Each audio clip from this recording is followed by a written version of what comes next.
राज चलवलस सपाऊ अब परिवेश न होई।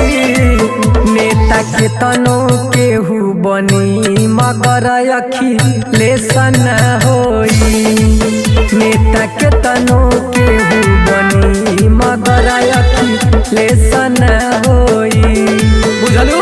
समाजवादी पार्टी जिंदाबाद जिंदाबाद जिंदाबाद। मुलायम सिंह यादव जिंदाबाद जिंदाबाद जिंदाबाद। अखिलेश भैया जिंदाबाद जिंदाबाद जिंदाबाद। डिंपल भाभी जिंदाबाद जिंदाबाद जिंदाबाद। पहिले विकास भई उत्तर प्रदेश के कोना कोना सेवा दी होले एम्बुलेंस के।